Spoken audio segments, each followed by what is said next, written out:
নমস্কার, গল্পকথাকৃতি চ্যানেলে আপনাদের সবাইকে স্বাগত জানাই। প্রত্যেকদিনের মতো আজও চলে এসেছি একটা নতুন পর্ব নিয়ে আপনাদের কাছে। আশা করি আপনাদের এই উপন্যাসটি ভালো লাগছে। তো চলুন শুরু করি আজকের পর্ব। আজকে শুরু করছি কেয়াপাতার নৌকো উপন্যাসের দ্বিতীয় খণ্ডের চতুর্থ পর্ব। ধান কাটার মধ্যে সময় করে একে একে সুধা, সুনীতি এবং ঝিনুককেও ভর্তি করে দিলেন হেমনাথ। সুধা সুনীতিকে কলেজে, ঝিনুককে মেয়েদের স্কুলে। স্থির হয়েছে আপাতত ঝিনুক এই বাড়িতেই থেকে যাবে, এখানে থেকেই লেখাপড়া করবে। পরে যা হয় ভেবে ঠিক করা যাবে।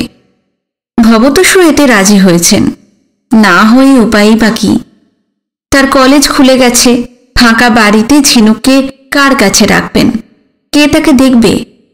সব দিক বিবেচনা করে এই ব্যবস্থায় ভবতোষের ভালো মনে হয়েছে। সবাই ভর্তি টর্তি হয়ে যাবার দিন কয়েক পর এক সন্ধেবেলায় লাড়মোড় এসে হাজির। এ বাড়িতে তার অনিয়মিত যাতায়াত নিয়ে স্নেহলতার অভিমান আছে। অবশ্য সেই অভিমানের ভিতর অভিযোগ নেই, স্নিগ্ধ কৌতুকের আভায় তা ঝলমলে। অনেকদিন পর লাড়মোড় আজ এই বাড়িতে এলেন। দীর্ঘকাল না আসার জন্য যথারীতি অনুযোগ করলেন স্নেহলতা, ঠাট্টাটাট্টাও করলেন। হাত জোর করে পুরোপুরি আত্মসমর্পণের ভঙ্গিতে লাড়মোড় বললেন, এই ভারটা শুধু ক্ষমা করে দিন বউ ঠাকুরুন, কদিন পর থেকে দেখবেন রোজ আসছি। লাড়মোড়ের সারল্য, কাঁচুমাচু মুখভঙ্গি, করুণ ক্ষীণ কণ্ঠস্বর সব মিলিয়ে এমন একটা আবহাওয়া তৈরি করে যাতে না হেসে কেউ পারে না। আজও সবাই হাসল, কিন্তু স্নেহলতা হাসলেন না। তীক্ষ্ণ ভ্রুকুটিতে লাড়মোড়কে বিদ্ধ করতে করতে বললেন, যেদিন থেকে সাহেব তোমার সঙ্গে আলাপ হয়েছে সেদিন থেকেই তো ওই কথা শুনে আসছি। আজ তো প্রায় 40 বছর হতে চলল। যা হবার হয়ে গেছে, এবার থেকে আমি একটা সুবোধ বালক হয়ে যাব। ঠিক ঠিক। কতবার তো প্রতিজ্ঞা হলো। সে যাগ্গে, এতদিন পর কোত্থেকে উদয় হলেন, করছিলেন কি? রোগী ঠুকি তো হলো, তার উপর ধান উঠছে, নানা ঝঞ্ঝাটে আর আশা হচ্ছিল না। তা আজ কি মনে করে হঠাৎ? ভারে সব ভুলে গেছেন? কি বলুন তো? হেমনাথ খানিক দূরেই বসেছিলেন, তাড়াতাড়ি বলে উঠলেন, পরশু 25শে ডিসেম্বর, বড়দিন, তাই না? হ্যাঁ। সত্যি আমার একেবারেই খেয়াল ছিল না। মন আজকাল যে কি বেভুলো হয়ে যাচ্ছে। বড়দিনের নেমন্তন্ন করতে এসেছো বুঝি লালমোহন? হ্যাঁ, পরশু আমার ওখানে তোমরা সবাই যাবে। তা গির্জা কি পরিষ্কার টরিষ্কার করিয়েছ? চারধার যা নোংরা করে রেখেছিলে। না, কোথায় আর খরানো হলো। ধান কাটা শুরু হয়ে গেল, তাই নিয়ে তো মেতে উঠলাম। চমৎকার। আর পরশু বড়দিন, এখনো তুমি নাকে তেল দিয়ে ঘুমোচ্ছ। গির্জা ধোয়া মোছা মাজা ঘষা হবে কবে? কাল সকালবেলা তুমি যদি একবার আসো। যেতেই হবে, ভাবছি যুগলকে নিয়ে যাব। তাহলে খুব ভালো হয়। আমার ওখানে ফরানের মা আছে, সবাই হাত লাগালে আর কতক্ষণ লাগবে? যা দেখছি গির্জা সাফ টাফ করে সাজিয়ে গুছিয়ে, কাল আর আমার তো ফেরা হবে না। কাল তোমাকে ফিরতে দিচ্ছে খেয়ে তুমি পরশু বিকেলে ফিরবে। ভালো কথা। কি? আমরা না হয় পরিষ্কার করব। গির্জা সাজানোর ভার সুধা দিদি, সুনীতি দিদিকে দিলে কেমন হয়? ভালো হয়, খুব ভালো কথা। তাহলে কাল বিকেলে সুধা সুনীতিকে নিয়ে যাবার জন্য আমি গাড়ি পাঠিয়ে দেব, আর বাকি সবাই পরশু যাবে। আচ্ছা। একধারে বসে বসে চুপচাপ সবার কথা শুনে যাচ্ছিল বিনু। হঠাৎ সে বলে উঠল, কাল সকালে আমিও দাদুর সঙ্গে যাব। সুরমা ওধার থেকে তাড়াতাড়ি বললেন, না না, কাজের মধ্যে গিয়ে তোমাকে আর ঝঞ্ঝাট করতে হবে না। আমাদের সঙ্গে তুমি পরশুই যাবে। বিনুর মুখখানা কালো হয়ে গেল। লারমোর বিনুকে লক্ষ্য করছিলেন, সস্নেহ গলায় বললেন, না না, পরশু নয়, তুমি কালই যাবে। ঝিনুক এতক্ষণ একটা কথাও বলেনি। বিনুর যাবার ব্যবস্থা হয়ে যাচ্ছে দেখে হিংসুটি মেয়েটা আর মুখ বুজে থাকতে পারল না। কান্নার মতন সরু গলায় হঠাৎ বায়না জুড়ে দিল, বিনু দাদা গেলে আমিও যাব, আমিও যাব। অত্যন্ত বিরক্ত চোখে বিনু ঝিনুকের দিকে তাকালো। মেয়েটা তার পিছনে সবসময় প্রায় জোঁকের মতন লেগে আছে। লারমোর বললেন, হ্যাঁ হ্যাঁ, যাবি, নিশ্চয়ই যাবি। সুধা ও সুনীতি এই ঘরেই ছিল।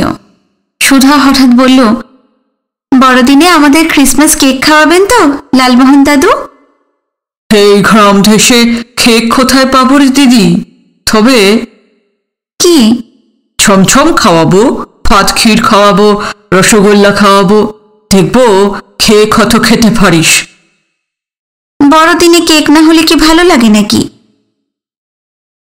পরের দিন ভোরবেলা ফিটান পাঠিয়ে দিলেন লারমোর। ধান কাটা এখনো চলছে। 100 কানি জমির ফসল তো অল্প স্বল্প ব্যাপার না যে মুখের কথা খসলেই ক্ষেত থেকে উঠে এলো। ঠিক হলো কৃষাণদের সঙ্গে জমিতে গিয়ে অবনীমোহন আজকের দিনটা ধান কাটা তদারক করবেন। কাল ভোরবেলা যুগল ফিরে আসবে। যুগল ফিরলে অবনীমোহন বাড়ির সবাইকে নিয়ে গির্জায় যাবেন। কালকের দিনটার ধান কাটার দেখাশোনার ভার যুগলের ওপরে থাকবে। এত ভোরে রোদ ওঠেনি, কুয়াশায় চারদিক আচ্ছন্ন। পৌষের হাওয়া এত ঠান্ডা, মনে হয় বরফের দেশ থেকে ছুটে আসছে। ভেজা মাটির থেকে এমন হিম উঠছে যে পা ফেলা যায় না। সারা গায়ে গরম জামা কাপড়, তবু শীত কাটে না। হি হি কাঁপতে কাঁপতে বিনু, ঝিনুক, হেমনাথ এবং যুগলের সঙ্গে ফিটনে গিয়ে উঠল। গির্জায় পৌঁছতে পৌঁছতে রোদ উঠে গেল। শীতের রোদ, নিস্তেজ, উত্তাপহীন, তবু তো রোদ। পকেট থেকে হাত বার করে সেঁটোনো আঙুলগুলো সেঁকে নিতে লাগলো বিনু। গির্জায় এসেও এক মুহূর্ত বসলেন না হেমনাথ। যুগল আর লারমোরকে সঙ্গে নিয়ে ঝাড়পোঁছ শুরু করে দিলেন। দুপুরবেলা খাওয়া দাওয়ার সময়টুকু বাদ দিয়ে সারা দিন ধোয়া মোছা চলতে লাগলো। বিকেলে সুধা সুনীতি এলো। ততক্ষণে ঘষে মেজে গির্জাকে ঝকঝকে করে তোলা হয়েছে। চারিদিক পরিষ্কার পরিচ্ছন্ন। সুধারা আসতে না আসতে বিনুকে সঙ্গে নিয়ে যুগল বেরিয়ে পড়ল। ঘুরিয়ে ঘুরিয়ে রাজ্যের ফুল লতাপাতা জোগাড় করে গির্জার সামনে স্তূপাকার করল। নদীপাড়ের মণিহারি দোকান থেকে লাল, নীল, সবুজ নানা রঙের কাগজ কিনে আনলো। লারমোর বললেন, সুধা দিদি, সুনীতি দিদি, আর কি লাগবে বলো? আর কিচ্ছু লাগবে না। এবার তাহলে সাজাতে শুরু করো। দু বোন কোমর বেঁধে লেগে গেল। ফুল লতাপাতায় চমৎকার নকশা করে গেট সাজালো। 3-4টে তোরণ বানালো। লাল নীল কাগজ কেটে অসংখ্য শিকলি বানিয়ে চারিদিকে টাঙিয়ে দিল। দেওয়ালে আর মেঝেতে আলপনা আঁকলো অনেক। একটা ক্রিসমাস ট্রি বানালো আর তলায় কাগজ টাগজ দিয়ে পুরো সান্তাক্লজ তৈরি করে দাঁড় করিয়ে দিল। সবচেয়ে সুন্দর করে সাজালো যীশুখ্রিস্টের ছবিখানা। অবশ্য যুগল, লারমোর, বিনু, ঝিনুক যার যেমন সাধ্য সুধা সুনীতিকে সাহায্য করেছে। রাত পোহালেই বড়দিন। কোথায় কত শতাব্দী আগে বেথেলহেমের আকাশে উজ্জ্বল তারাটি দেখা দিয়েছিল, তারপর এই ধূলিধূসর মর্তে আবির্ভাব হয়েছিল মানবপুত্রের। আপন রক্তে এই রিপুতাড়িত জগৎকে তিনি শুদ্ধ করে গেছেন। সেই জ্যোতির্ময় পুরুষটিকে কৃতজ্ঞ মানুষ আজও ভোলেনি। বহু শতাব্দী পরও বসুন্ধরার এক প্রান্তে রাজদিয়া নামে এক অখ্যাত নগণ্য জনপদে তার পূর্ণ জন্মদিন স্মরণ করে তারা ধন্য হচ্ছে। লারমোর ঘুরছেন ফিরছেন আর সুসজ্জিত গির্জা বাড়িটাকে দেখছেন। যিশুর ছবিখানা দেখছেন। দেখে দেখে স্বাদ যেন তার আর মেটে না। দেখেন আর ঘন আবেগের গলায় লারমোর বলেন, 40 বছর ধরে রাজদিয়ায় আছি। সব বছরই তো বড়দিনের উৎসব হয়, কিন্তু কোনোবার এমন করে গির্জা ভারী সাজানো হয়নি। ভাগ্যিস সুধা দিদি, সুনীতি দিদিরা রাজদিয়া এসেছিল। কি যে আনন্দ হচ্ছে। কয়েক ঘন্টা পরেই বড়দিন। গির্জার চারধারে কটি মানুষ তার জন্য হৃদয় বিছিয়ে রেখেছে। গির্জা সাজাতে সাজাতে অনেক রাত হয়ে গেল। তারপর খেয়ে দিয়ে সবাই শুয়ে পড়ল। কতক্ষণের জন্যই বা শোয়া। খানিক পরে তখনও রাতের অন্ধকার রয়েছে, লারমোর উঠে পড়লেন। এমন যে ঘুমকাতুরে বিনু, সেও আর শুয়ে থাকতে পারল না। শীতের এই শেষ রাতে চারিদিক যখন বরফের মতন ঠান্ডা, পিছনের নদী থেকে লারমোর এবং হেমনাথ স্নান করে এলেন। সুধা সুনীতিও স্নান করতে চেয়েছিল, কিন্তু হেমনাথ করতে দেননি। অভ্যেস তো নেই, শেষে অসুখ বিসুখ হয়ে যেতে পারে। দু একখানা বেশি জামা কাপড় ওরা নিয়েই এসেছিল। তাড়াতাড়ি মুখটুক ধুয়ে কাপড় বদলে নিল। এত ঠান্ডায় প্যান্ট জামাও বদলাতে ইচ্ছে করছিল না বিনুর। হেমনাথ বললেন, কি ছেলে রে তুই, উৎসবের দিনে কেউ বাসি জামা টামা পরে থাকে নাকি? যা যা, পরিষ্কার জামা প্যান্ট পরে নে। অগত্যা কি আর করা, চটকানো বাসি জামা টামা ছাড়তেই হলো বিনুকে। দেখা দেখি ঝিনুকও চট করে ফ্রকটা বদলে নিল। এদিকে যিশুর ছবির সামনে অসংখ্য মোমবাতি জ্বেলে দিয়েছেন লারমোর। একসময় সবাইকে ডেকে পবিত্র শুদ্ধ মনে চোখ বুজে আশ্চর্য সুরেলা গলায় বড়দিনের প্রার্থনা শুরু করে দিলেন। যিশু বন্দনার পর বাইবেল থেকে তার প্রিয় কটি পদ আবৃত্তি করলেন। Make a joyful noise unto the Lord, all ye lambs. Serve the Lord with gladness. Come before his presence with singing. Know ye that the Lord, he is God. It is he that hath made us, and not we ourselves. We are his people, and the sheep of his pasture. আবৃত্তি শেষ হলে অসংখ্য পবিত্র প্যারাবেল শোনালেন লারমোর। Old and new testament থেকে অনেক কথা শোনালেন। যিশুর জন্ম থেকে ক্রুশবিদ্ধ হয়ে মৃত্যুবরণ পর্যন্ত পূর্ণ জীবন কাহিনী বললেন। বুড়ো সান্তাক্লজের কথা বললেন। হেমনাথ, সুধা, সুনীতি, বিনু, ঝিনুক সবাই অভিভূত হয়ে শুনতে লাগল। যিশু ভজনা শেষ হতেই ভোর হয়ে গেল। ঘন করে বোনা কুয়াশার ভারী পর্দাগুলো ছিঁড়ে খুঁড়ে রোদ উঠল। ওদিকে রাত থাকতে থাকতেই যুগল বাড়ি ফিরে গিয়েছিল। তাকে আবার কৃষাণদের সঙ্গে মাঠে যেতে হবে। বেলা বাড়লেই সুরমা স্নেহলতাকে নিয়ে অবনীমোহন গির্জায় এলেন। শিবানী আসেননি, কদিন ধরেই তার জ্বর। তাছাড়া সবাই চলে এলে তো হয় না, বাড়ি পাহারা দেবার জন্য এক আধজন থাকা দরকার। শুধু হেমনাথদের বাড়ির লোকজনই নয়, বেলা যত চড়তে লাগলো, রাজদিয়া এবং দূর দূরান্তের গ্রামগঞ্জ থেকে কত মানুষ যে আসতে লাগলো গির্জায়। চেনা জানা যাকেই পেয়েছেন তাকেই নেমন্তন্ন করেছেন লারমোর। যে আসছে তারই হাতে ফল টল মিষ্টি টিষ্টি দিচ্ছেন তিনি। ঘুরিয়ে ঘুরিয়ে পরিচ্ছন্ন সুসজ্জিত গির্জাবাড়ি দেখাচ্ছেন আর বলছেন, কেমন দেখলে বলো তো? চমৎকার, গতকাল ধইরা এই গির্জায় বড়দিন দেখতে আসি, কিন্তু কেমন সাজানো গুছানো কোনো দিন দেখি নাই। খোঁজ থেকে দেখবে, আমরা কি সাজাতে ঠাজাতে জানতাম? এইবার তাইলে এমন সুন্দর কইরা সাজাইলেন কেমনে? আমরা কি সাজিয়েছি?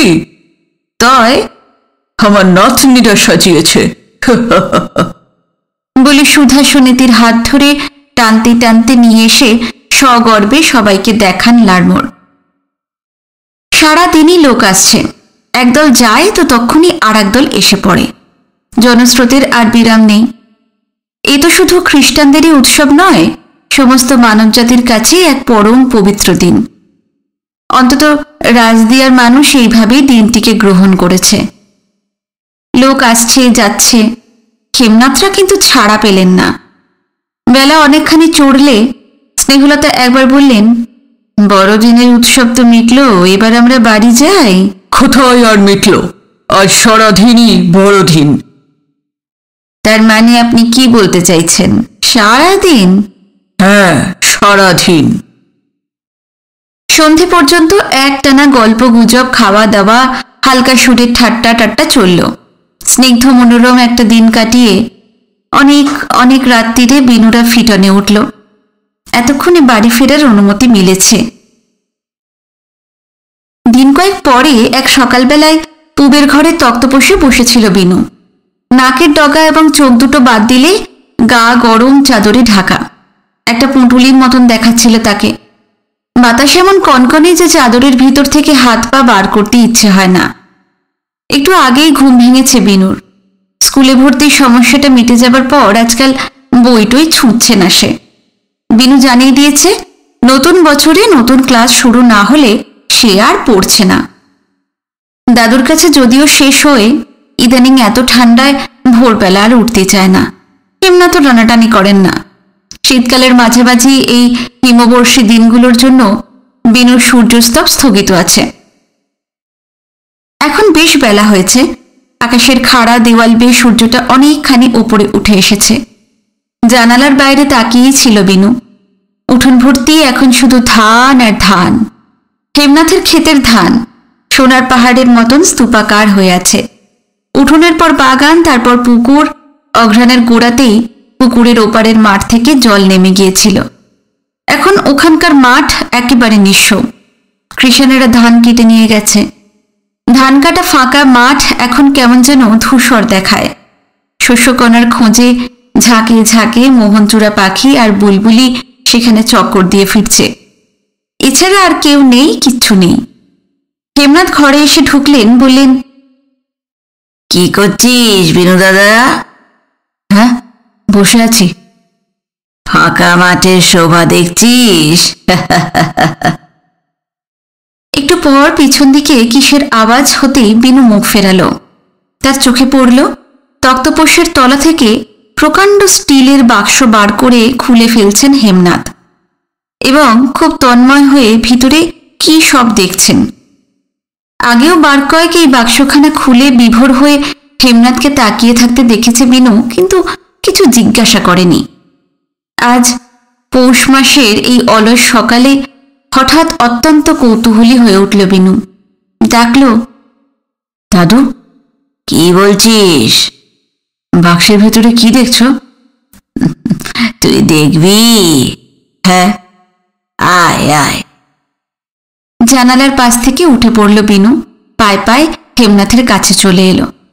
বাক্সের ডালাটা পুরোপুরি মেলে ধরলেন হেমনাথ। এই দেখ। ভিতরে চমৎকার চমৎকার সব জিনিস স্তূপীকৃত হয়ে আছে। বেতের সাজি, নকশা করা কাশ্মীরি শালের পাড়, বহু বর্ণময় ময়ূরের পালক, অসংখ্য ছবি, মাটির পুতুল, পট, ডাকের সাজের অগণিত নমুনা, কারুকার্য করা প্রাচীন কাঁথা, নানা রকম রংচঙে পাথর, মণিপুরি চাদর, মোটা আর্ট পেপারে ঘন কালো কালির অতি সুন্দর হস্তাক্ষর, কাঠের এবং হাড়ের রমণীয় শিল্পকার্য, এমনই কত কি। বিনু অবাক হয়ে গিয়েছিল। বলল, এসব এসব কার দাদু? আমার। এই তো একটা বাক্স দেখলি? হ্যাঁ। এইরকম আরো 5-6টা বাক্স আছে। এই এখন আমার বয়স আর কত, 65 মতন। 20-25 বছর বয়স থেকে এইসব জিনিস আমি জমাচ্ছি। যেখানে যা কিছুই ভালো, যা কিছুই সুন্দর চোখে পড়ে, যে চিনতে বা পয়সা দিয়ে কিনে এনে আমি জমিয়ে রেখেছি। বিনু কি একটা বলতে যাচ্ছিল, কোত্থেকে হঠাৎ ঝিনুক এসে হাজির। এক পলকে সমস্ত ব্যাপারটা বুঝে নিয়ে সুর টেনাটানি বলল, বিনু দাদাকে কি দেখাচ্ছ গো? এই তো এইসব। বিনু দাদাকে দেখালে আমাকেও দেখাতে হবে বলেই নাকে কান্না জুড়ে দিল। এমা, কাঁদছিস কেন? দেখ না। এই এক মেয়ে হয়েছে, বিনু যা করবে, যা দেখবে, যেখানে যাবে তারও তাই করা চাই, সেখানে যাওয়া চাই। মনে মনে ঝিনুকের ওপর রেগে গেল বিনু।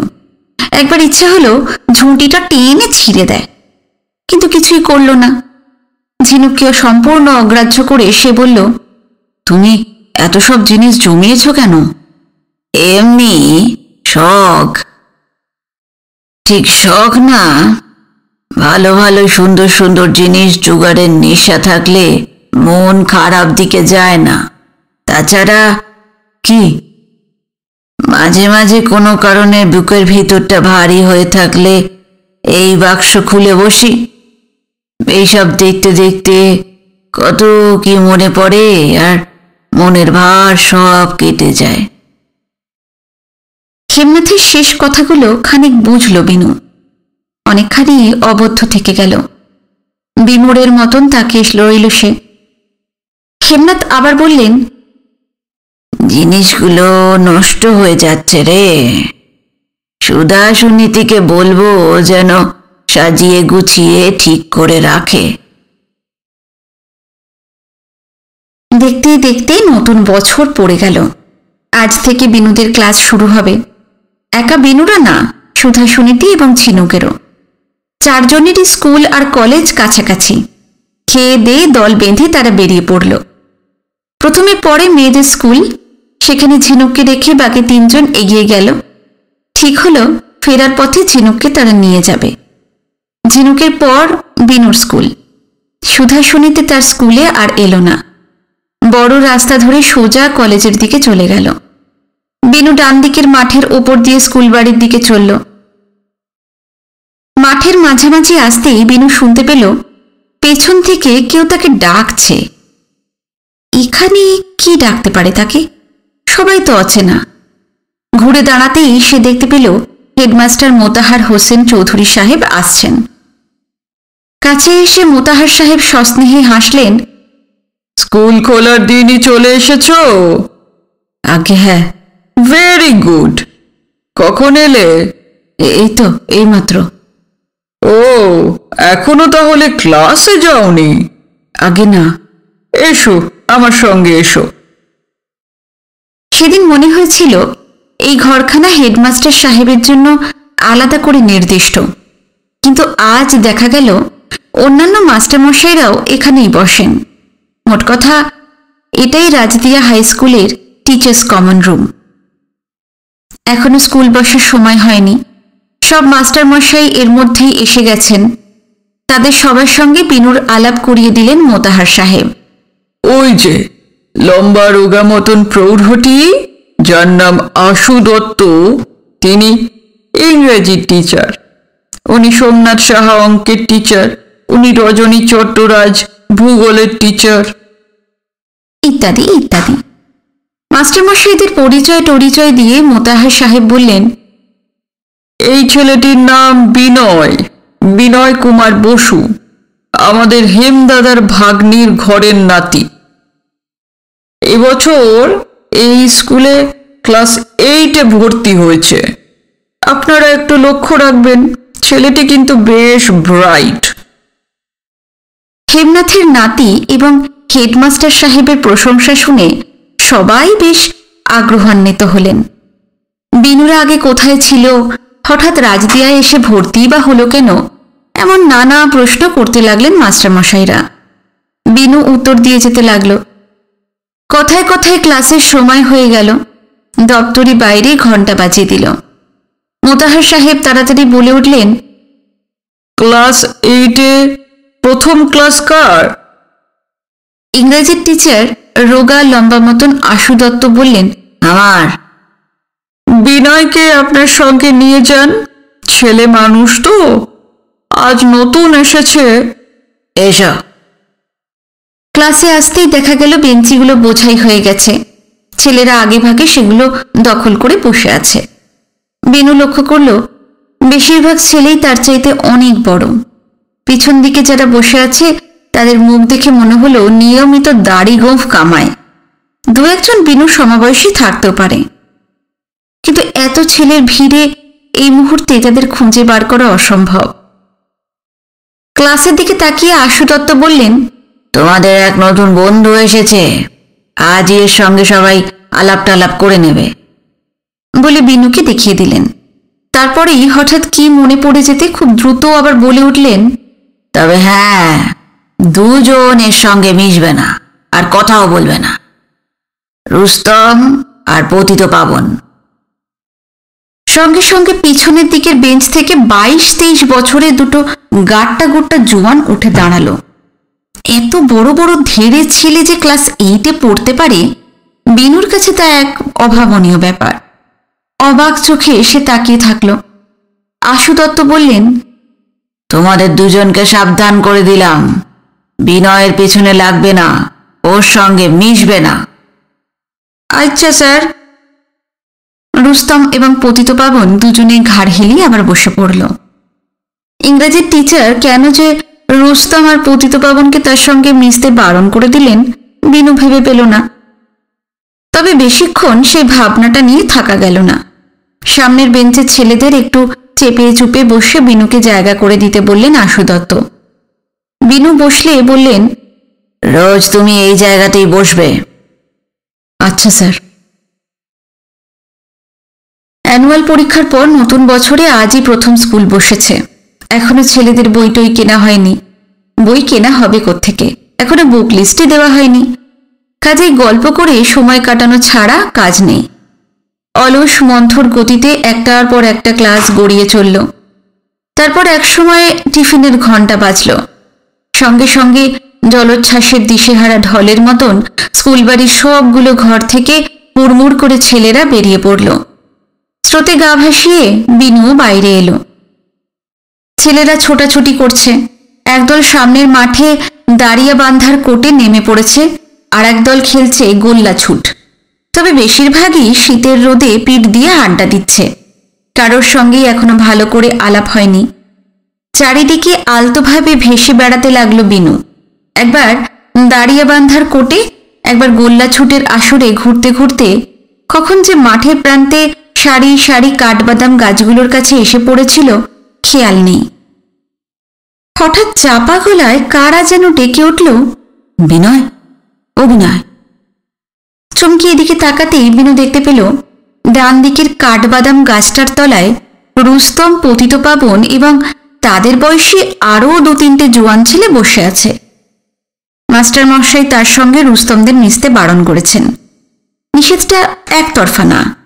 রুস্তমরা যেমন সঙ্গে মিশবে না, তাকেও তেমনি ওদের কাছ থেকে দূরে থাকতে হবে।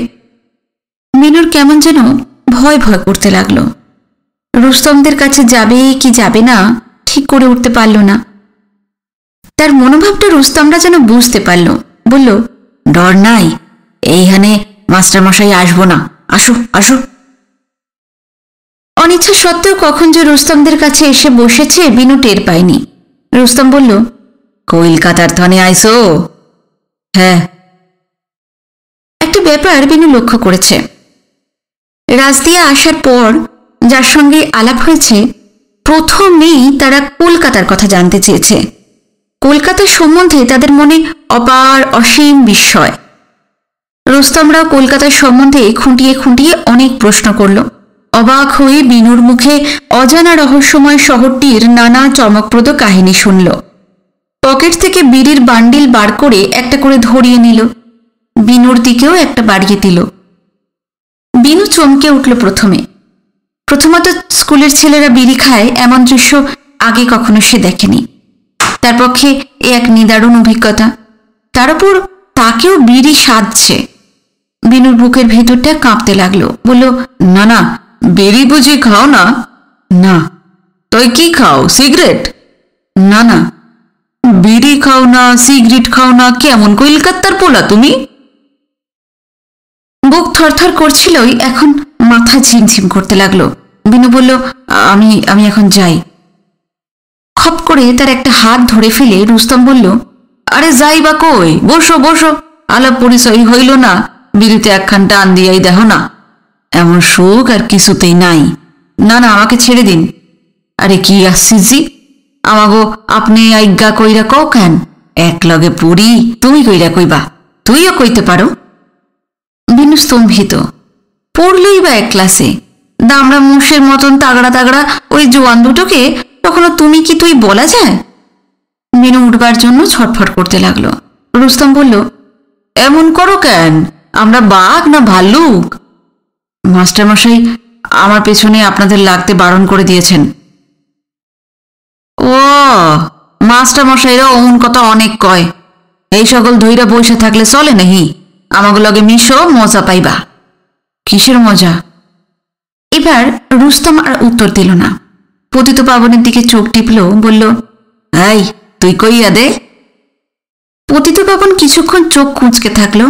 তারপর খুব চাপা ফিসফিসিয়ে বলল, রুস্তমার 3 বিবি, আমারও বউ আছে। মেলা রসের কথা আমাগো জানা, তোমারে শিখাইয়া পড়াইয়া সালাক কইরা দিমু। কথাগুলো ঠিক যে বুঝল বিনু তা নয়, কিন্তু তবে টের পেল এর ভেতর নোংরা অশ্লীল গন্ধ আছে। তার নাক কান ঝাঁঝা করতে লাগলো। রুস্তমরা আবার কি বলতে যাচ্ছিল সেই সময় ঘন্টা বেজে উঠল, অর্থাৎ টিফিন শেষ। টিফিনের ঠিক পরের ক্লাসটাই আবার আশু দত্তের। ক্লাসে ঢুকে তিনি হুঙ্কার দিলেন, রুস্তম, পতিত পাবন। শেষ বেঞ্চ থেকে দুজন উঠে দাঁড়ালো।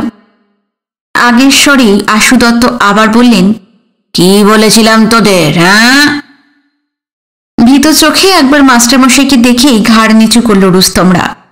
আবছা স্বরে বলল, আজ্ঞা, তোদের না বলেছিলাম বিনয়ের পেছনে লাগবি না? নিজেরা তো জাহান্নামে গেছিসই, বছর বছর ফেল করে একটা ধর্মের ষাঁড় হয়ে উঠেছিস। নিজেরা যা খুশি কর, এই ছোট ছোট ছেলেগুলো সর্বনাশ করা কেন? হ্যাঁ? না, আমরা তো কিছু করি নাই। করিসনি? আবার মিথ্যে কথা বলছিস? কি ভেবেছিস আমার চোখে কিছু পড়েনি? টিফিনের সময় বাদাম গাছের তলায় কেন ডেকে নিয়ে গিয়েছিলি বিনয়কে? বল হরমজাদা বোধের ধরিরা। রুস্তম, পতিতপাবন দুজনেই এবার চুপ। মুখ তুলে মাস্টারমশাইয়ের দিকে তাকাবার সাহসটুকুও তাদের আর অবশিষ্ট নেই। রুস্তম আর পতিতপাবনের চেহারা অসুরের মতন, অথচ রোগা দুর্বল আশু দত্তর সামনে ভয়ে তারা সিঁটিয়ে গেছে। দৃশ্যটা খুবই মজাদার, বিনুর খুব ভালো লাগলো। ওদিকে আশু দত্ত থামেননি। তোরা হলি দাগি আম, একসঙ্গে থাকলে বাকিগুলোরও 12টা বাজাবি। দেখছি তোদেরকে স্কুল থেকে তাড়াতে হবে। এখন ক্লাসের বাইরে গিয়ে হাফ নীল ডাউন হয়ে থাক, যা। রুস্তম আর পতিতপাবন সুরসুর করে বাইরের টানা বারান্দায় চলে গেল। তারপর ত্রিভঙ্গ মূর্তিতে হাফ নীল ডাউন হয়ে রইল। বিনুর খুব হাসি পাচ্ছিল। বাড়ি ফিরে প্রথম দিনের অভিজ্ঞতাটা রং চং ফলিয়ে বলবার জন্য তার আর তর্সই ছিল না। পৌষ মাস থাকতে থাকতেই মাঠগুলো ফাঁকা করে ধান উঠে গেল। বাড়ির উঠোনে এখন সোনার পাহাড় সাজানো।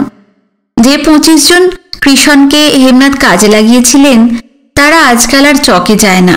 খড় সমেত যে ধান কেটে এনেছে, সারাদিন ঝেড়ে ঝেড়ে তা থেকে শস্যের দানাগুলোকে আলাদা করে, তারপর রোদে শুকিয়ে ডোল বোঝাই করতে থাকে আর খড়গুলো দিয়ে পালা সাজায়। এদিকে অবনীমোহন মজিদ মিয়ার যে ছবি কিনেছেন তার ধানও উঠে গেছে। ফসল কেটে নিয়ে যাবার পর মজিদ মিয়া অবনীমোহনকে জমির দখল দিয়ে দিয়েছেন। দেখতে দেখতে পৌষ সংক্রান্তি এসে গেল। সংক্রান্তির দিন বিনোদের স্কুল আর সুধা সমিতির কলেজ ছুটি। এই দিনটিতে এদেশে অনেকেই বাস্তু পুজো করে থাকে। হেমনাথরাও করেন। অবনীমোহন নতুন জমি কিনেছেন, ঠিক হয়েছে তিনিও বাস্তু পুজো করবেন। আগের দিনই 2 জন পুরুত এবং 2 জন ঢাকিকে খবর দিয়ে রাখা হয়েছিল। সংক্রান্তির দিন সকালবেলা তারা এসে হাজির। বাস্তু পুজোর প্রথাটি বেশ। প্রথম পুজোটি হয় বাড়ির মধ্যেই। পুরুত ঠাকুর চড়ু রেঁধে বাস্তুদেবকে উৎসর্গ করে। তারপর যেখানে যেখানে জমি জমা আছে সব জায়গায় ঘুরে ঘুরে পুজো হয়। এবার 2 পুরুত 2 ঢাকি এসেছে, কেননা হেমনাথ আর অবনীমোহনের আলাদা আলাদা পুজো হবে। বাড়ির পুজো সেরে 2 পুরুত দুদিকে বেরিয়ে পড়ল। বাড়ির মানুষরা 2 ভাগ হয়ে 2 পুরুতের পিছু পিছু চলল, আর 2 ঢাকি ঢাক বাজাতে বাজাতে আগে আগে চলল। শুধু বিনোদেরই না, এখানে ঘরে ঘরে বাস্তু পুজো। চারদিকের মাঠ জুড়ে কত ঢাক যে বাজছে, কত পুরুতের মন্ত্রোচ্চারণ যে শোনা যাচ্ছে। একদল আধন্যাংটো ছেলে মেয়ের দল একটু প্রসাদের আশায় এই ক্ষেত থেকে ও ক্ষেতে ছুটোছুটি করে বেড়াচ্ছে। ঢাকের বাজনা শুনতে শুনতে বাতাসে চড়ুর মধুর সুঘ্রাণ নিতে নিতে এবং জমিতে জমিতে ঘুরে পুজো দেখতে দেখতে পৌষের বেলা হেলে গেল। সারাদিনের ক্লান্তি গায়ে মেখে বিনুরা যখন বাড়ি ফিরল, শীতের সন্ধে নেমে গেছে। মাঘ মাসের প্রথম দিকে সব ধান ডোলে তুলে খড় দিয়ে সারি সারি পালা সাজিয়ে চরের মুসলমান কামলারা চলে গেল। তারপর একটানা অলস মন্থর দিন যাপন। যুগল করিমকে এখন আর মাঠে যেতে হয় না। হেমনাথের অবশ্য কাজের শেষ নেই। বাড়ির কাজ তার যত, তার হাজার গুণ বাইরের কাজ। ইদানিং স্কুল বাড়ির জন্য গঞ্জে গঞ্জে ঘুরে টাকা তুলে বেড়াচ্ছেন। নাওয়া খাওয়ার ফুরসতটুকু পর্যন্ত তার নেই। নতুন ধান উঠবার পর এই বাড়িতে পিঠে পায়েস বানাবার ধুম পড়ে গেছে। চালও অঢেল, দুধেরও অভাব নেই। কাজেই পিঠে টিঠে না বানিয়ে কি থাকতে পারেন স্নেহলতা? পিঠেও কি আর এক আধ রকমের? ভাপা পিঠে, পাটিসাপটা, চিতই, রাঙা আলুর পুলি, সিদ্ধ পুলি, দুধ পুলি, মুগ পুলি, ভাজা পুলি, রকমের আর লেখাজোখা নেই। তাছাড়া পায়েস আছে, চুষি আছে। নতুন ধান উঠবার পর আর একটা পরিবর্তন ঘটেছে। আগে আগে সকালবেলা চিড়ে, মুড়ি, ক্ষীর, দুধ খেতেন স্নেহলতা। আজকাল ভোর ভোর উঠেই মাটির হাঁড়িতে ফেনা ভাত বসিয়ে দেয়। চিড়ে মুড়ির বদলে নতুন চালের সুঘ্রাণময় ফেনা ভাত, সরবাটা ঘি আর আলু ভাতে দিয়ে খেতে কি যে ভালো লাগে। এরই মধ্যে এক রবিবার স্কুলে যাবার তাড়া ছিল না বিনুর। দুপুরবেলা খাওয়া দাওয়ার পর রোদ পোয়াচ্ছিল। কোথায় যেন খেজুর গুড় জাল দেওয়া হচ্ছে। বাতাসে তার সুগন্ধ ভেসে আসছে। হঠাৎ যুগল এসে সামনে দাঁড়ালো। কি করতে আছেন ছোটবাবু? এই তো বসে আছি। সুদা বৈশা থাকে কি করবেন? চলেন শখে যাই। এই সময় শখে সন্ধে কাউঠা বাইর হয়। খাইতে যা লাগে না ছোটবাবু, কি কমু। যেমন সোয়াদ তেমন তেল। চলো চলো। কবেই ধান কাটা হয়ে গেছে। শীতের দুপুরে এখন মাঠ জুড়ে শুধু শূন্যতা। ফসল নেই, ধান গাছের গোড়াগুলো শুকিয়ে শুকিয়ে কাঠ হয়ে গেছে। যেদিকেই চোখ ফেরানো যায় সবকিছুই বর্ণহীন। ঠিক বর্ণহীন নয়, ধূসর। শীতের আদিগন্ত মাঠের ওপর অসীম বিষাদ ঘন হয়ে আছে। মাথার ওপর ঝাঁকে ঝাঁকে চড়াই আর বুলবুলি উঠছিল। মাঝে মাঝে তারা নিচে নেমে মাটিতে ঠোকর দেয়, কিন্তু বৃথাই। কেউ তাদের জন্য একদানা শস্য ফেলে রেখে যায়নি।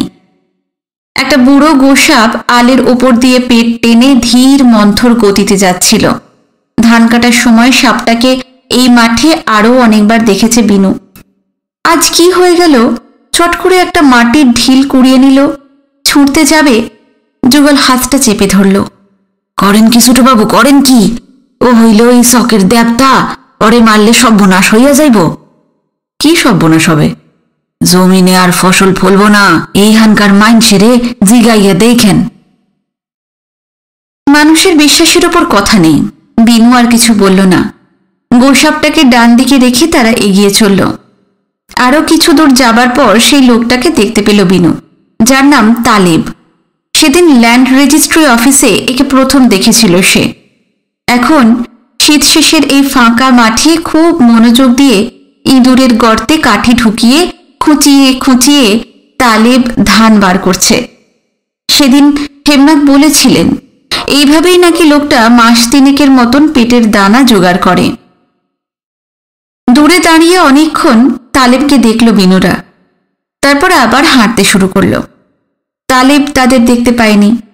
তারপর সারা দুপুর খোঁজাখুঁজি করে মোটে 3টে ছোট্ট ছোট্ট সুন্দি কচ্ছপ পাওয়া গেল।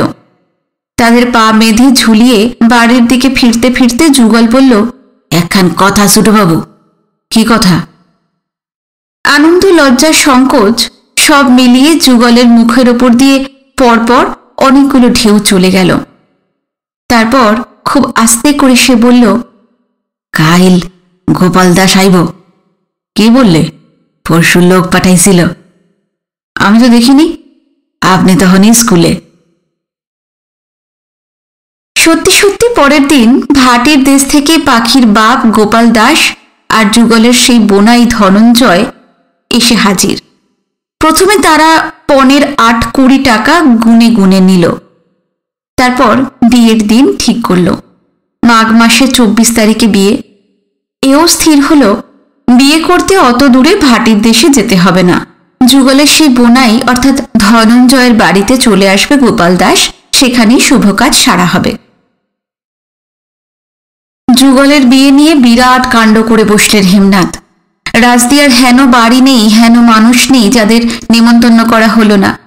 দেখে শুনে কে বলবে যুগল হেমনাথদের বাড়ির কামলা? কেউ কেউ বলল, কামলার বিয়ায় অত ঘটা কেন?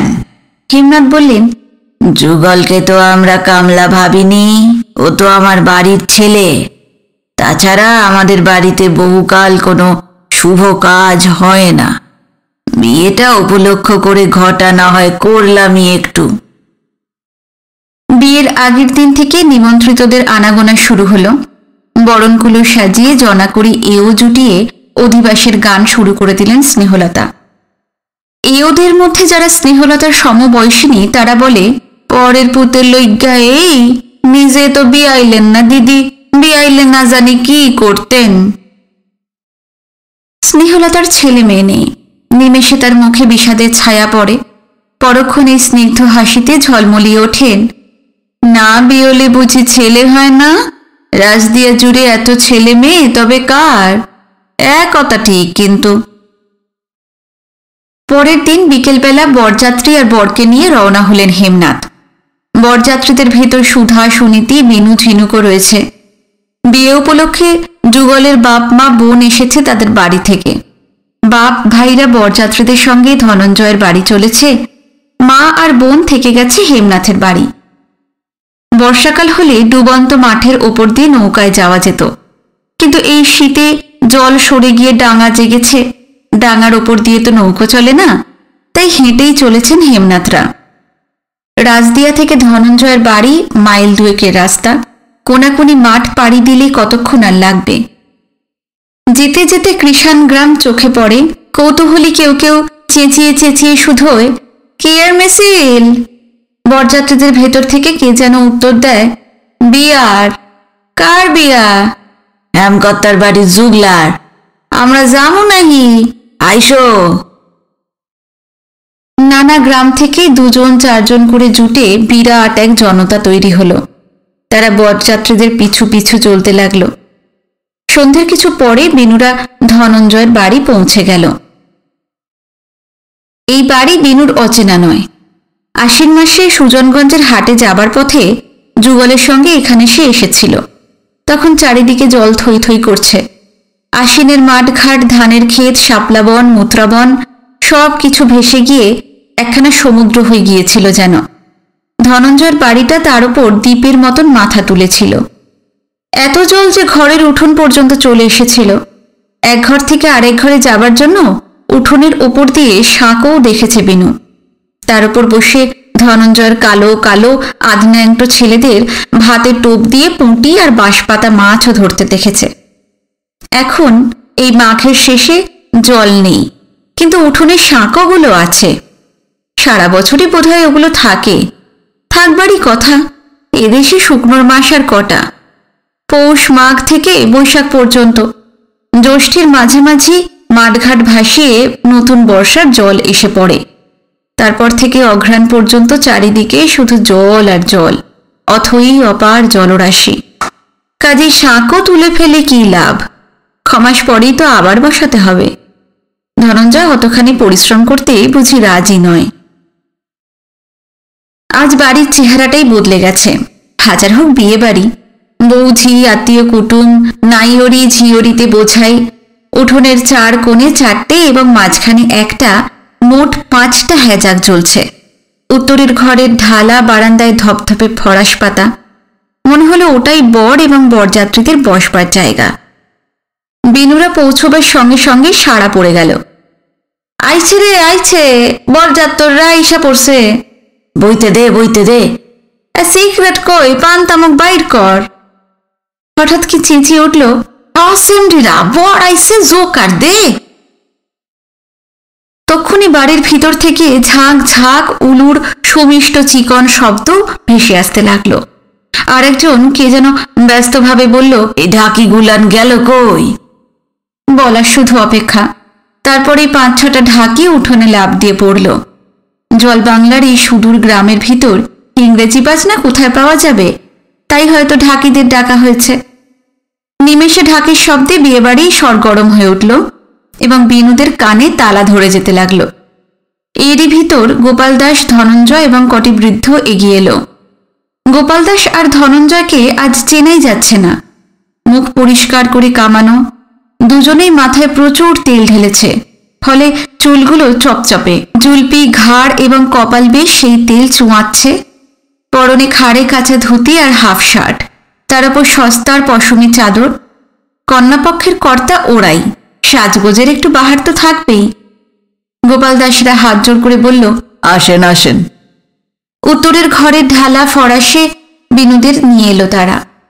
যুগলকে মাঝখানে বসিয়ে হেমনাথরা চারধারে ছড়িয়ে ছিটিয়ে আরাম করে বসলেন। তৎক্ষণাৎ সিগারেট এলো, পান তামাক এলো। হেমনাথের কোনো নেশা নেই, অন্য বরযাত্রী যারা এসেছে সবাই তাকে মানে, শ্রদ্ধা করে।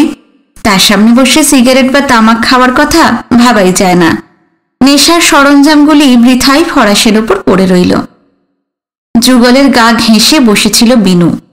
তার কানের কাছে মুখ এনে চাপা নিচু গলায় যুগল ফিসফিস করল, বড় কর্তায় না থাকলে একখানা সিগারেট খাইতাম, কতক্ষণ বিড়ি বুড়ি খাই না, গলা খুসুর খুসুর করতে আসে। আড়ালে গিয়ে খেয়ে শোনা। কি যে কন্যা ছোট বাবু, কি বলেছি? আমি না এই বাড়ির হবু জামাই, আমি সিগারেট লইয়া আবডালে গিয়া খাওন মানায়? আমার একটা সম্মান নাই? আস্তে আস্তে বিনু মাথা নাড়ল। এই দিকটা সে ভেবে দেখেনি, তাই তো। ওইদিকে ঝাঁক ঝাঁক উলুধ্বনি আর ঢাকের আওয়াজ চলছেই। ঢাকিগুলো উঠোনময় নেচে কুঁদে লাফিয়ে বিপুল উৎসাহে বাজিয়ে চলেছে। কানে হাত চাপা দিয়ে হাসতে হাসতে হেমনাথ বললেন, হয়েছে, এবার ওদের একটু থামতে বল। ওফ, কান একেবারে ঝালাপালা হয়ে গেল। শশব্যস্ত হয়ে গোপাল দাস ঢাকিদের বলল, এই হ্যাম কর্তায় কইছে, বাদ দি থামা বেটাটা, বাদ দি থামা, কানের পোকা না বাইর করলে আর হয় না এদের। তক্ষুনি বাজনা থামল। এধারে আরও একটা ব্যাপার ঘটেছে। বরযাত্রীদের দলে সুধা সুনীতিকে দেখে বিয়েবাড়িতে খুবই চাঞ্চল্যের সৃষ্টি হয়েছে। সাড়া পড়ে গেছে চারিদিকে। এদেশে বরযাত্রী হিসেবে মেয়েদের যাওয়ার রেওয়াজ নেই বললেই হয়। ফলে রীতিমতো ভিড় উত্তরের ঘরের দাওয়ার সামনে অনড় হয়ে আছে। দূর থেকে নানা বয়সের বউরা লম্বা লম্বা ঘোমটা অল্প একটু তুলে চকিতে সুধা সুনীতিকে দেখে নিচ্ছে এবং একজন আর একজনকে ঠেলা দিয়ে চাপা গলায় ফিসফিস করছে, হায় রে, মাইয়া মানসিনী বরযাত্র আহে আহে আহে, কই আমরা তো যাই না। মুখ বাঁকিয়ে দ্বিতীয়জন বলল, কি এর লগে কি এর তুল না, হ্যাঁ? চাঁদের লগে প্যাঁদের, আমরা হইলাম বগার ঘরে বগি, ব্যাঙ্গার ঘরে বেঙ্গি, আর ওনারা বাবুগা ঘরের মাইয়া। এই কথা কান ঠিকই কইস। উদা কি বাবুগো মাইয়া, কলকাতার মাইয়া, তেনাগো সালি ভিন্ন। হ, ঠিকই কইস। কলকাতার মাইয়ারা কেমন ধলা দেখছ, ফকফকা। মেম সাহেব গোলা খান, মেম সাহেব বাপে জন্মে দেখছস? দেখি নাই, তাগো প্রস্তাব তো শুনছি। এই সময় গোপাল দাস, ধনঞ্জয় এবং কর্তাস্থানীয় জনা কয়েক এসে বরযাত্রীদের কাছে জোর হাত করে দাঁড়ালো। বিশেষ করে হেমনাথের উদ্দেশ্যে বলল, এইবার হুকুম করেন হেমকর্তা, বিয়ার জোগাড় হইয়া গেছে, জামাই লইয়া যাই। হ্যাঁ, নিশ্চয় নিয়ে যাবে। যুগলকে নিয়ে গোপাল দাসরা বাড়ির ভিতর চলল।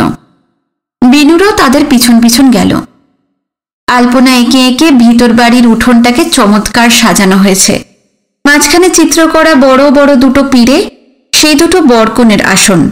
এছাড়া আছে দুপক্ষের পুরুত, কন্যাকর্তা, বরকর্তা এবং যে সম্প্রদান করবে তাদের সবার আসন। যুগলকে নিয়ে আসার সঙ্গে সঙ্গে শাঁখ বেজে উঠল। ঝাঁক ঝাঁক উলুধ্বনি শুরু হয়ে গেল। হেমনাথরা যাতে বসে বিয়ে দেখতে পারেন সেজন্য কখনো জলচৌকিও এসে গেল। ঢাকিগুলো পূবের ঘরের দাওয়ায় বসে জিরোচ্ছিল। কে যেন চেঁচিয়ে উঠল, এই বেটারা কি ঘুমাইয়া পড়লে নেহি? হ্যাঁ, বাজা বাজা। বলার শুধু অপেক্ষা। ঢাকিরা সঙ্গে সঙ্গে উঠোনে নেমে পড়ল। শাঁখ, উলু এবং ঢাক তিনে মিলে মুহূর্তেই মাঘ মাসের রাত্রে মুখর হয়ে উঠল। এদিকে যুগল যে জামা কাপড় পরে এসেছিল সেগুলো বদলে মেয়ের বাড়ি নতুন পোশাক পরে নিল। তারপরেই ওদিকের কোনো একটা ঘর থেকে হাত ধরে মেয়েরা পাখিকে নিয়ে এলো। পাখিকে এর আগে মোটে একবারই দেখেছে বিনু, সেই আশ্বিন মাসে। স্বপ্নলোকের জলপরীর মতন সাঁতার কেটে কেটে যুগলের নৌকোয় সে এসেছিল। আর আজ পাখিকে চেনাই যাচ্ছে না। পরনে তার রাঙা পাটের শাড়ি আর লাল জামা, হাতে গোছা গোছা চুড়ি, গলায় মুড়কি হার, কানে ঝুমকো, আঙুলের চৌকো আংটি, নাকের পাটায় আগুনের ফুলকির মতন নাক ছাবি। লজ্জায় পাখি মুখ তুলতে পারছে না। নতমুখিনী মেয়েটা যেন মর্তভূমির না, স্বর্গলোকের অপ্সরী। ভিড়ের ভিতর দাঁড়িয়ে পলকহীন তাকিয়ে থাকল বিনু। ঘন ঘন উলুধ্বনি, শাঁখের আওয়াজের মধ্যে পাখি যুগলের মালা বদল হয়ে গেল। তারপর শুভদৃষ্টি। দুজনের মাথার উপর পাতলা একটা চাদরের ঘেরাটোপ দিয়ে কে যেন বলল, টাকা যুগল, নয়ন মেইল্লা পরমেশ্বরীরে দেয় খাল। যুগল বড় বড় ড্যাবড্যাবে চোখ মেলে তাকালো, কিন্তু পাখি আর মুখ তোলে না। সবাই কত সাধ্য সাধনা করলো, কিন্তু পাখি চোখের পাতা যেন শীষের পাতার মতন ভারী হয়ে গেছে। কিছুতেই তা মেলতে পারছে না মেয়েটা। কেউ যখন পারল না, তখন টুনিকে এগিয়ে আসতে হলো। যুগলের পিস্তুত বোন টুনি। টুনিকেও আর চেনা যাচ্ছে না। আশ্বিন মাসে তার গা থেকে খই উঠতে দেখেছিল বিনু। লাউয়ের মতন লম্বা স্তন ধরে কোলের বাচ্চাগুলোকে ঝুলতেও দেখেছিল। আজ সে লাল পাড় নতুন শাড়ি পরেছে, নীল জামা পরেছে, গয়না গাঁটি পরেছে, এমনকি পাতা কেটে পরিপাটি একখানি খোঁপাও বেঁধেছে। গোসাপের মতন খসখসে কর্কশ চামড়া আজ মসৃণ তেলতেলে। কপালে নতুন পয়সার মতন মস্ত সিঁদুর টিপ, সিঁথিতে চওড়া করে সিঁদুরের টান। সম্পর্কে টুনি হলো পাখির ননাস। স্বামীর বড় বোনকে বলে ননাস। সে বলল, আলা শ্যামরি, তুই তো গেলি রে, মুখ তোল মাইয়া। পাখি তবু অবনতমুখী। টুনি এবার ঠোঁটে ঠোঁট টিপে চোখ পাকিয়ে বলল, মাইয়া, অহন তোমার এত সরম, ধরুম একবার কৃষ্ণ বলি, ধরুম। ভাদাই মাসির মাসে আমার খালাসের সময় যখন এইখানে আসিলি, তখন রোজ আইতো জুগলা। তখন কি করতি দুইজনে কই, বাবার মধ্যে হেই কথাখান কই একবার। টুনির কথা শেষ হবার আগেই টুক করে একবার যুগলের চোখের দিকে তাকিয়ে মুখ নামালো পাখি। বিয়ের পর বরকনেকে নিয়ে যাওয়া হলো বাসর ঘরে। সেখানে ঘিয়ের প্রদীপ জেলে এক গলা ঘুমটার তলা থেকে প্রথমে পাখির মা মুখ দেখল। মুখটুক দেখা হলে বরণকুলো ঠেকিয়ে ধান দুর্বা দিয়ে আশীর্বাদ করল। পাখির মায়ের পর একে একে অন্য এওরাও বরকনেকে আশীর্বাদ করল। তারপর শুরু হলো চাল খেলা।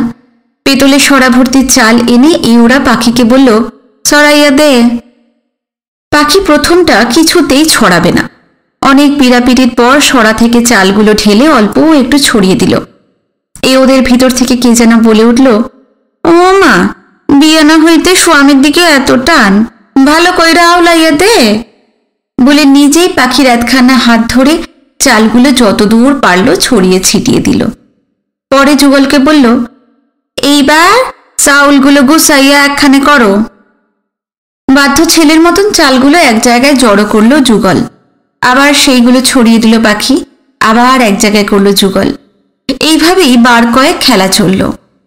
কৌতুকমুখী এওর দল বলল, মনে রাখো জামাই, আমাকে মাইয়া এরকম আউল ঝাউল করব, আর তুমি মানাইয়া গুছাইয়া নিবা, বুঝলা? উত্তর না দিয়ে যুগল শুধু হাসল। চাল খেলার পর জল খেলা। মস্ত একখানা পাথরের থালা জলে ভর্তি করে আনা হলো। একজন এও আঙুল দিয়ে অনেকক্ষণ ধরে জল ঘোরাতে লাগলো।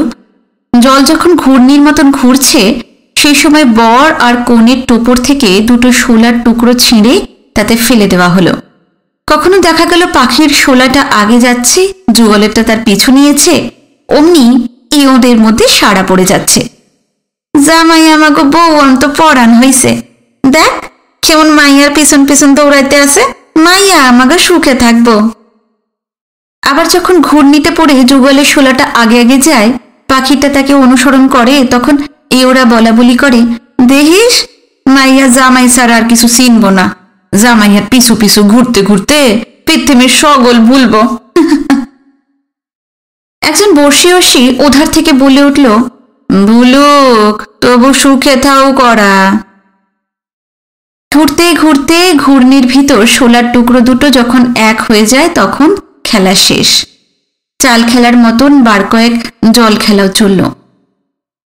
বিনুরা বাসরে চলে এসেছিল। নানা খেলার ফাঁকে হঠাৎ তাকে দেখতে পেল যুগল। বলল, ছোটবাবু, কতক্ষণ?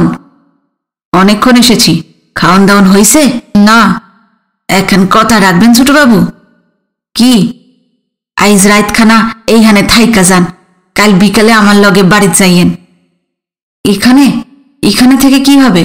বাসর ঘরে কোনোদিন রাত কাটাইছেন? না। তাই তো আপনার আটকাইতেই হইব। বলতে বলতে মুখটা বিনুর কানের কাছে আরো ঘন করে আনলো যুগল। গলার স্বর আরো অতলে নামালো। বাসর ঘরে বড় মজা ছোটবাবু, বড় মজা। দেখেন রসের মেলা বইব। বিনু উত্তর দিল না। একটু ভেবে যুগল আবার বলল, আমার লাখানা আপনারও একদিন বাসর ঘরে যাইতে হইব। সকল দেখা শুনা বুঝা লন, পরে কাম দিব। কিন্তু আবার কি হইল? দাদু আর বাবা কি আমাকে থাকতে দেবে? কইয়া দেখেন না একবার। আপনি থাকলে আমার বড় ভালো লাগবো। আচ্ছা, বলবো। একসময় খাবার ডাক পড়ল। উত্তরের ভিটির প্রকাণ্ড ঘরখানায় বরযাত্রীদের আসন পড়েছে। বিনুরা গিয়ে সারি সারি বসে পড়ল। গোপাল দাস মেয়ের জন্য 8-20 টাকা পণ যেমন নিয়েছে, খরচও কেউ করেছে তেমন 2 হাতে। খাওয়ার ব্যবস্থা প্রায় রাজসী। এই জলবাংলায় লুচি টুচির তেমন চল নেই, ভাতেরই রেওয়াজ। কলার পাতায় জুঁই ফুলের মতন ধপধপে পানকাইজ চালের গরম ভাত, এখনো ধোঁয়া উঠছে। সরবাটা গাওয়া ঘি, আলু ভাজা, বেগুন ভাজা, কপির বড়া, মুগের ডাল, রুই, চিতল, ইলিশ, ঢাইন, 4 রকমের মাছ, চাটনি, পায়েস এবং রসগোল্লা। যতক্ষণ খাওয়া চলল একধারে গলবস্ত্র হয়ে হাত জোড় করে দাঁড়িয়ে থাকলো গোপাল দাস, আর ধনঞ্জয় হাঁক ডাক করে পরিবেশন করাতে লাগলো। এই পাতে চিতল মাছের কোল দাও, তো ওই পাতে মিষ্টান্ন দাও, এই পাতে রসগোল্লা দাও। খেতে খেতে হেমনাথ বললেন, খুব খাইয়েছো গোপাল, খুব ভালো। ঘাড়খানা একধারে হেলিয়ে বিনীত সুরে গোপাল দাস বলল, খুব খাওয়ামো আমার সাধ্য কি? না না, চমৎকার আয়োজন হয়েছে। আপনি গোলাখান মানুষ আমার বাড়ির কিয়া কমে পাত পাচ্ছেন, এইতেই শান্তি আমার। কি আনন্দ সে পাইছি হেমকর্তা, মুখে কইয়া বুঝাইতে পারুম না। দিন যদি তেমন থাকতো পরাণ ভইরা খাওয়াইতাম। খাওয়াবার কথায় দেশকালের কথা এসে পড়ল। কি দিন ছিল আর কি দিন এলো। এখন জিনিসপত্র আকড়া, হাত ছোঁয়ানো যায় না এমন আগুন দর। আগের দিন থাকলে গোপাল দাস 3 দিন আগে বরযাত্রী নিয়ে আসতো, খাওয়ানো কাকে বলে দেখিয়ে দিত, সবই অদৃষ্ট, ইত্যাদি ইত্যাদি। বরযাত্রীদের ভেতর থেকে একজন বর্ষিয়ান লোক জানালো, আগেকার দিনে বরযাত্রীদের বিয়ের 4-5 দিন আগে মেয়ের বাড়ি যাওয়ার রেওয়াজ ছিল। বরিশাল, ফরিদপুর, কুমিল্লা, এই জলের দেশের নানা জায়গায় সে এইভাবেই নেমন্তন্ন খেয়ে বেরিয়েছে। তা সে রামও নেই, সেই অযোধ্যাও না। খাওয়া দাওয়ার পর হেমনাথরা বাড়ি ফিরবেন। হঠাৎ বিনু বলে উঠল, আমি যাব না। যাবি না তো থাকবি কোথায়? অবনীমোহন বললেন। যুগল বোধহয় তাকে তাকে ছিল। বাসর ঘর থেকে চট করে বেরিয়ে এসে বলল, আমার কাছে থাকবো, কাইল আমি লইয়া যামু। অবনীমোহন আপত্তি করতে যাচ্ছিলেন, যুগলের চোখ মুখ দেখে হেমনাথের মায়া হয়ে থাকবে, তিনি বললেন, আচ্ছা থাক, একটা দিন একটু আমোদ আহ্লাদ করুক। বলেই তিনি যুগলের দিকে ফিরে একটু ঠাট্টাও করলেন। তুই আবার ওই অপসরীদের মধ্যে গিয়ে মুন্ড ঘুরিয়ে বসে থাকিস না, আমার দাদা ভাইটাকে একটু দেখিস। রাত্রিবেলা বাসর ঘরে মজা বেশ ভালোই কাটল। 2টি যুবতী মেয়ে সরু চিকন গলায় গান গাইল। একটা মাজা ভাঙা সধবা বুড়ি সম্পর্কে যুগলের দিদি শাশুড়ি, পাকা চুলে তার সিঁদুর, কপালে সিঁদুর, কোমর দুলিয়ে দুলিয়ে রগড় করে করে নাচতে লাগলো। ঘর ভর্তি যত যুবতী, যত কিশোরী, যত প্রৌঢ়া হেসে একেবারে কুটিপাটি। এই ওর গায়ে ঢলে পড়তে লাগলো, ও এর গায়ে ঢলে পড়তে লাগলো। নাচ গানের পর হঠাৎ ঘর ভর্তি মেয়ের দল যুগলকে ছেড়ে এবার বিনুকে নিয়ে পড়ল। একটি রঙ্গিনী স্বভাবের যুবতী চোখে চোখ রেখে বলল, ও বাবু গোপলা, আপনার বিয়া হয়েছে? চোখ নামিয়ে বিনু আস্তে আস্তে মাথা নাড়ল। গালে একটা করে হাত রেখে অন্য মেয়ের দল কলকল করে উঠল, আলো ভালো মা, অহন্তরী বিয়াই করেন নাই, তা করছেন কি? বিনু চুপ, তার মুখ লাল হয়ে উঠতে লাগলো। সেই যুবতীটি আবার বলল, বিয়া তো করেন নাই, এদিকে জামাইয়ের লাগে বাসরে আইয়াজু ঢুকছেন, বাসরের রীত কানুন জানেন? এবারও বিনু মাথা নেড়ে বুঝিয়ে দিল সে জানে না। যুবতী বলল, 2 খান ধান্দা জিগাই, জবাব দেন। আমি ধাঁধা টাদা জানি না, বলতে পারবো না। না কইলে হইব না। আচ্ছা শোনেন, রক্তে ডুবো ডুবো কাজলের ফোঁটা, এক এক কথায় যে কইতে পারে হ্যাঁ মজুমদারের বেটা। এইবার কোন তো বস্তুখান কি? বিনু অনেকক্ষণ ভাবল, কিন্তু হাজার ভেবেও কিছুই বার করতে পারল না। বলল, জানি না। আইসা আর একখান জিগাই, ও প্রার্থনে আইলো টিয়া সোনার টুপুর মাথায় দিয়া, যদি টিয়ার মন করে মাঠের মাটি চুর করে। বিনু এবারও পারল না। হঠাৎ ভিড়ের ভিতর থেকে এক থুরথুরে বুড়ি উঠে এসে বিনুর চিবুক ধরে নাড়তে নাড়তে বলল, এক কান ধান্দাও জবাব দিতে পারলা না, তোমার শাস্তি হইব গোড়াসান। অন্য মেয়েরা চেঁচামেচি জুড়ে দিল, কি শাস্তি, কি শাস্তি? আমারে বিয়া করতে হইব। সঙ্গে সঙ্গে ঘরময় হাসির রোল উঠল, আর বিনুর চোখ মুখ কান নাক ঝাঁ ঝাঁ করতে লাগলো। হাসিটাসি থামলে মেয়েরা আবার যুগল এবং পাখিকে নিয়ে মাতল। গোপাল দাসের বউ অর্থাৎ যুগলের শাশুড়িকে তারা ঠেলতে ঠেলতে বাসর ঘরের বাইরে বার করে দিল। আর তুমি হাওড়ি মানুষ, তুমি এইখানে কেন? আমরা জামাই লইয়া কত কি করুম, এখন কত নীলা খেলা। যাও যাও, এখন যাও। গোপাল দাসের বউ হাসতে হাসতে চলে গেল। যা ইচ্ছা তোরা তাই কর বাবা। মেয়েরা এবার পাখিকে জোর করে যুগলের কোলে বসিয়ে সমস্বরে গান ধরল। রাতের সঙ্গে সঙ্গে রঙ্গিনীদের মাতামাতি, কৌতুক এবং হাসিও পাল্লা দিয়ে বাড়তে লাগলো। পরের দিন বাসি বিয়ে হলো, আংটি খেলা হলো, কাদা খেলা হলো। কাদায় কাদায় যুগল আর পাখিকে, এমনকি বিনুকেও ভূত বানিয়ে ছাড়ল মেয়েরা। বিকেলবেলা বাড়ির সবাইকে কাঁদিয়ে যুগলের সঙ্গে পাখি শ্বশুর বাড়ি রওনা হলো। আপনাদের কেমন লাগলো আজকের পর্ব জানাতে কিন্তু ভুলবেন না, কমেন্ট করবেন। আমি আপনাদের সব কমেন্টের যথাযথ উত্তর দেওয়ার চেষ্টা করব। যারা নতুন এসেছেন অবশ্যই সাবস্ক্রাইব করে রাখবেন চ্যানেলটি। আজ এই পর্যন্ত, পরবর্তী পর্ব নিয়ে খুব শিগগিরই ফিরে আসছি। নমস্কার, সবাই ভালো থাকবেন, সুস্থ থাকবেন।